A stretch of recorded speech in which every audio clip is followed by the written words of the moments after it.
Tilman Steinhagen, bonjour. Bonjour. Ça fait 2 ans que vous êtes dans le groupe EDF. Vous arrivez en provenance d'Airbus où vous avez déployé le contrôle de gestion opérationnelle. Un mot sur ce qu'est le contrôle de gestion opérationnelle pour commencer. En quoi ça consiste? Le contrôle de gestion opérationnelle aide au pilotage de l'entreprise. Il fait le lien entre les réalités économiques et opérationnelles et vice-versa.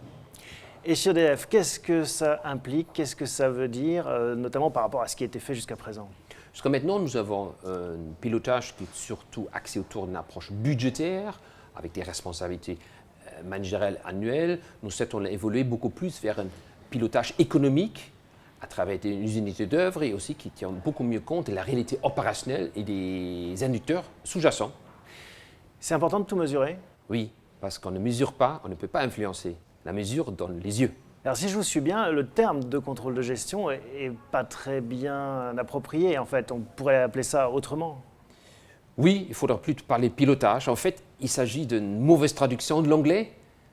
On pense à contrôle, mais en fait, c'est pilotage. Et les Anglais, d'ailleurs, n'utilisent pas ce mot-là. Ils parlent de planning analysis.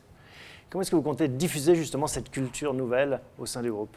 Les démarches que nous avons choisies, c'est mettre en place ce projet contrôle gestion opérationnelle dans lequel nous définissons par rapport au macro-processus de l'entreprise les nouvelles solutions de contrôle gestion opérationnelle. Et après, nous avons des groupes de travail sur le terrain avec les opérationnels et les contrôles gestion pour définir les solutions que nous mettrons après en place avec des formations, ainsi de suite.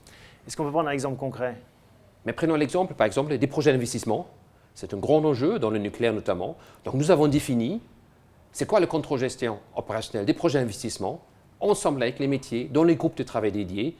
Et nous sommes en train maintenant de le mettre en place, notamment pour appuyer et aider le grand carénage à piloter économiquement son programme. Vous militez pour que les contrôleurs de gestion soient associés au plus haut niveau de l'entreprise, dans les comités de direction, qu'ils participent aux décisions importantes. Pourquoi? Parce que l'enjeu économique fait partie de la réalité globale. Il faut anticiper la complexité et la réalité économique à côté des réalités industrielles, techniques, ressources humaines, mais elle doit être pleinement associée pour optimiser les solutions. C'est-à-dire que les contrôleurs aussi doivent s'imposer auprès de leurs petits camarades et peut-être changer l'image qu'ils avaient jusqu'à présent? Pour faire bref, oui, il faut s'éloigner de l'Excel, de l'écran, aller vers le métier, comprendre le métier et faire le lien avec les chiffres et la réalité économique. Bref, on dit ça, business partner. Est-ce que ce n'est pas aussi un moyen pour les financiers de prendre le contrôle, de prendre le pouvoir et d'étendre leur emprise sur le groupe? Non, pas du tout. C'est contribuer à la réussite de l'entreprise, construire la réussite demain de EDF. Merci Tilman. Avec plaisir, merci à vous.